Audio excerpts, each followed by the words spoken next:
투표율 얘기로 잠깐 넘어가 볼게요. 지금 8시까지 사전투표 진행된 투표율 결과가 나왔는데 5.7%가 나와서 지난 대선 때 비교를 하면 0.7%포인트가 좀 높게 나타나고 있어요.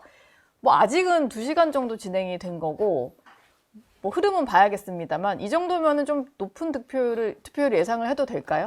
그렇죠. 이제 사전 투표율이 지금 현재 본 투표율하고 거의 비슷하게 나와요. 예. 그렇기 때문에 저희 입장에서는 이번에 오늘 본 투표율이 반드시 높아지면은 좋은 결과를 저희들은 기대하고 있기 때문에 우리 유권자들께서 적극적인 투표지를 가지고 투표장에 가면은 입법, 사법, 행정에 그걸 한 사람 손아귀에 들어가는 그런 총통국가를 막을 수가 있는 거예요. 네.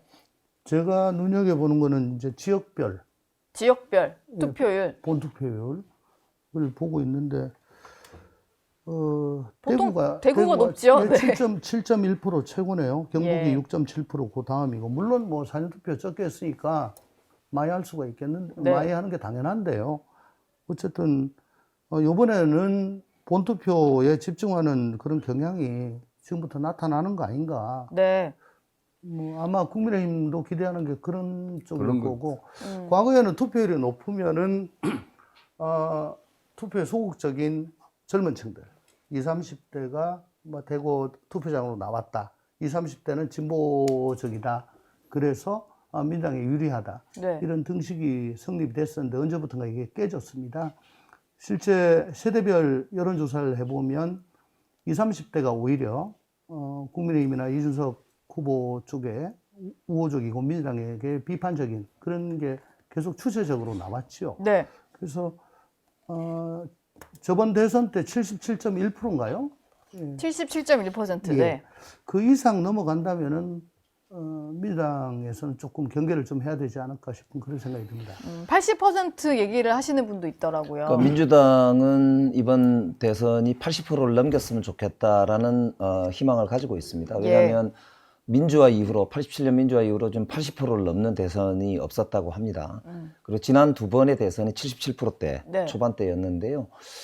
지금 추세대로 가면은 지난번 77% 정도 이상은 나오지 않을까라는 기대를 갖게 하는데요. 네. 80%를 좀 넘겼으면 좋겠다 싶고요. 특히 정말 전례 없는 이런 이제 비상계엄 이후 탄핵을 거치면서 지금 대선이 치러지고 있기 때문에 거기다가 이제 트럼프의 관세, 폭탄 등 정말 내외로 어려운 상황 아닙니까? 이럴 때일수록 오히려 우리 공동체를 지키기 위해서 주권자들의 투표, 이게 저는 미래 희망의 씨앗이라고 생각하거든요. 그런 점에서 저는 뭐 지역 가릴 거 없이 세대 가릴 거 없이 꼭 80%를 좀 넘겼으면 좋겠다 싶습니다. 근데 이게 지금 3자 구도로 좀 치러지다 보니까 단일화는 최종 불발이 됐고 어제 끝까지 뭐 어떻게든 해보려는 국민의힘 쪽에서 메시지는 나왔습니다만 뭐 최종 불발이 된 상태이고 이준석 후보 득표율을 놓고 나중에 좀 어떤 식의 해석이 나올까 이런 생각이 벌써 드는데 지금 오늘 이제 투표율에 오늘 이제 투표 향방에 제일 뭐 관심 3가지 포인트가 이거예요. 예. 영남 투표율하고 이제 이준석 후보가 득표율을 득표율. 어느 정도 가질 것인가 이런 네. 부분하고 이제 부동층 특히 수도권 이 중도 부동층의 이 향방이 어디로 가느냐. 표심이 어디로 갈 요거 거냐. 결과에 따라서 이제 표심이 나눠져 버립니다. 예.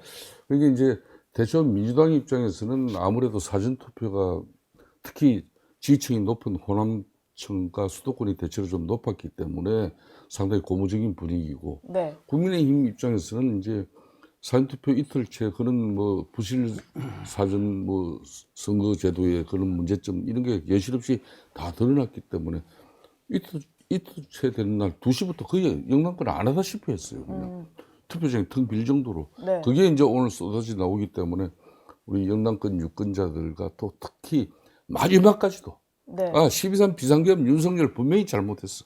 이거는 심판받아야 되고 거기에 대해서는 뭐 이론을 달 계제가 없어. 그렇지만은 이재명 민주당 후보에게 거의 절대 권력이 부여되는 이걸 우리가 인정을 해야 되냐. 안 그러면 또 분명히 국민의힘 윤석열을 배출한 그런 집권세로서 정치적 책임져야 되는 저 정당의 김문수 후보.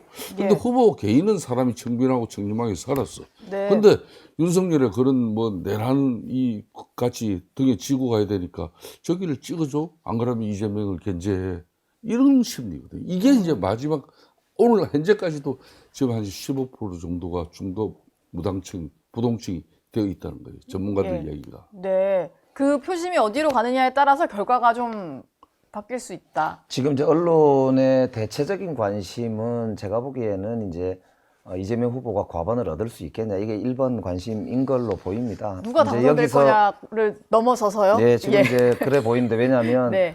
이제 지금 여론조사 추이도 그러하지만 사실은 내란을 이제 청산하고 민주공화국을 정상화시키는 데 있어서 3자 구도에서 치러지기 때문에 네. 가능하면은 국민들의 그런 이제 지지를 좀 더 받는 그런 정부가 탄생하는 게 좋지 않을까라고 저희들도 이제 보고 있기 때문에 그런 관심이 있는 거 아닌가 이렇게 생각이 되는데 특히 중도층을 그동안 쭉 여론조사 분석한 추이를 보면은 여전히 3분의 2 이상의 중도층들께서 보면 내란 혹은 비상계엄이 잘못됐고 예. 탄핵의 정당성을 인정하고 계시고 그리고 전체적으로 어쨌든 이번 대통령 선거 이후로 국민들의 대통합이 필요하다 그런 점에서 이제 기존의 국민의힘과 이 이제 주도 세력이었던 윤석열 정부 등에 대한 심판이 필요하다 이런 입장을 취하고 계신 걸로 봐서는 저는 이번 선거 결과가 그런 면에서 뭐 저희들이 굉장히 겸손하게 정말 가슴 졸이면서 보고 있습니다만 좀 한 표라도 정말 더 네. 저희들 입장에서는 왔으면 좋겠다는 생각을 하는데요. 여기서 이제 변수가 아까 말씀하신 대로 이제 아까 이제 이준석 후보가 얼마나 더 득표를 할 수 있겠느냐가 이제 가장 저희들이 보기에도 가장 큰 변수로 보입니다. 특히 이제 그동안 한국 정치가 사실 답답하게 국민들에게 좀 미래를 보여주지 못하지 않느냐 이런 이제 비판을 사실 받았던 것도 사실 아닙니까? 그런 네. 점에서 보면은 이제 이준석 후보에게 가는 표가 어떻게 이제 비춰지느냐 평가가 되겠느냐 이게 이제 변수일 텐데요. 다만 이준석 후보께서 막판에 너무 네거티브에 좀 주력하시는 것 같아서 저는 개인적으로 새로운 정치를 바라는 사람이 한 사람의 입장에서도 볼 때 굉장히 안타까운 점이 너무 많았어요. 이준석 후보 얘기 나와서 뭐 제가 또 말씀을 드려야 할 것 같습니다. 네. 뭐 김영배 의원님께서는 뭐 지금 국회가 그런 대로 굴러가고 있다고 뭐 생각을 하시는 것 같은데 저는 정말 저런 국회에 지금 속하지 않은 것을 정말 다행으로 생각할 정도로 예. 저거는 사람들끼리 만나가지고 하는 대화가 아니다. 짐승의 울부짖음이다. 라고 저 얘기를 그 정도까지 생각하세요? 아주 네. 아주 고통스럽습니다. 그게 다 뭐냐? 기득권 양당들이 민의는 외면한 채 기득권을 유지하느라고 끊임없는 혐오, 네거티브 정치만 양산을 하고 잘하기 경쟁이 아니고 못하기 경쟁. 나도 이렇게 못했지만 쟤들을 보세요. 우리보다 훨씬 못하잖아요. 네. 그리고 조금만 힘 있으면은 이제 그 밀어붙이고 그게 입법권이 됐건 행정권이 됐건 똑같아요. 데칼코마니예요. 둘이는 일란성 상생합니다. 네. 여기에 균열을 내지 아니하면은 대한민국 정치는 앞으로 미래가 없다, 비전이 없다. 제가 민주당을 나온 이유가 뭡니까? 다당제 만들려고 나왔습니다. 네. 요번에 이준석 후보에게 10%, 15% 이상 주셔야 되는 이유는 뭐냐면은 다당제에 작은 씨앗을 남겨줘야 됩니다. 내가 이재명 후보 공약 뭐 다 나 좀 불만이지만은 하나는 내 동의해요. 대통령제, 대통령 선거 결선 투표제. 거기다가 광역 단체장 결선 투표제까지 했으면 좋겠는데 결선 투표제 이거 하면은 다당제가 삽니다. 네. 다당제 해서 그 누구도 50% 과반의 의석을 갖지 아니하고 관철을 시키려면 타협하고 대화하고 양보하고 하는 구조적으로 그런 정치를 할 수밖에 없게끔 네. 만들어야지 강제를 해야지 지금은 선의에 기댈 수는 없습니다. 사우론이 절대반지를 끼는 순간 사우론의 선의를 기대를 해야 되는데 그건 진짜 그건 힘드는 겁니다. 선의를 기대한다는 거는 그 사람은 어떻게 합니까? 권력은 부패하고 절대 권력은 절대 부패하는데 네. 그래서 두려운 거고요. 그래서 요번에 그 대한민국 정치가 소생할 수 있도록 다당제에 작은 미랄이나마 좀 남겨 주십사 하는 마음으로 지금 말씀을 드립니다. 예. 저희가 뭐 이번 선거에서 공약은 별로 기억이 안 나고 네거티브만 남았다 뭐 이런 얘기들이 있어서 그거에 대해서도 좀 여쭤볼까 하는데 여론조사 공표가 금지된 일주일 동안에 또 특히 네거티브 공방전이 치열했던 것 같아요. 이건 좀 어떤 영향을 미칠 거라고 그거는 보시나요? 전통적으로요. 예. 역대 대통령 선거도 여론 공표가 금지되고 나면요. 상대 네거티브밖에 안 남아요. 원래 그런 거군요. 원래 그랬었어요. 네. 근데 이번에도 역시 뭐 예가 없었던 것 같고. 그리고 그 기간이 짧으니까 예. 사실 그냥 의혹 제기했는데 검증이 제대로 될 시간도 없이 선거를 하게 되는 거잖아요. 그러니까 이제 검증이 제대로 이루어지지 않으니까 이준석 신당 후보가 3차 마지막 이제 국민 그런 TV 토론에서 예. 이재명 후보가 이제 자제분의 그런 이제 불법 도박 사이트에서의 엄담 패설, 그러니까 입에 담지도 못할 그런 내용 부분에 대해서 이 실상을 이제 국민들도 알아야 된다. 네. 이걸 2021년도 그때 이제 민주당 내 경선과 또 대선 과정에서 그게 이재명 후보가 그때 사과를 했다 그러고 또 그걸 갖다 뭐 아무것도 아닌 것처럼 끝난 것이지만 기자분들도 그걸 추적을 안 하다 보니까 작년 10월 말에 서울지법에서는 분명히 약식명령으로 500만 원 벌금형을 때렸잖아요. 예. 그게 그것은 이번에 좀 알려졌죠. 그거를 이제 인수개혁 신당 후보는 어떻게 보면 젊은 청년 정치인 자신이 일부 뭐 키스가 나더라도 국민들에게 알 거는 알려야 된다는 그런 심정 아니겠습니까? 네. 그걸 한 이유가 있어요. 이게 뭐냐?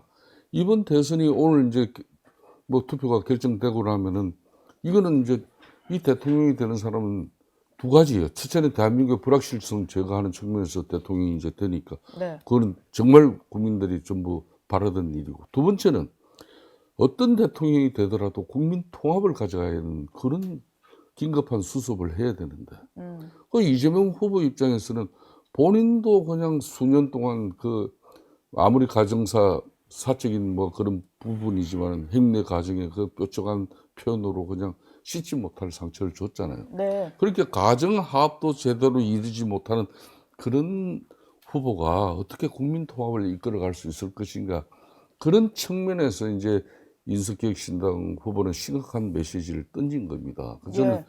뭐 그런 부분들이 오늘 이제 그동안 이제 특히 이번 선거처럼 정책이 보이지 않고 오로지 네거티브. 그러니까 끝으로 저는 마지막 끝까지 내가 요구했던 부분이 그거예요. 이재명 후보 입장에서는 대세론을 형성하고 있었기 때문에 재판중지법, 대법원정원법 이런 사법체계, 이것도 아무리 입법 권력을 가지고 있지만 이거는 대한민국의 민주주의를 절대적으로 후퇴시키기 때문에 이거 하나는 자신도 대통령 돼도 거부권 행사하겠다 그래야 된다. 이거 법안 안 하겠다. 그 안 법안은. 하겠다. 그 말을 안 하고 결국은 이제 예. 행사합니다. 6월 그러니까 6월 5일 날 지금 현재 임시국회 소집해놨잖아요. 예, 6월 5일에 바로. 그러니까 저는 참 안타깝습니다.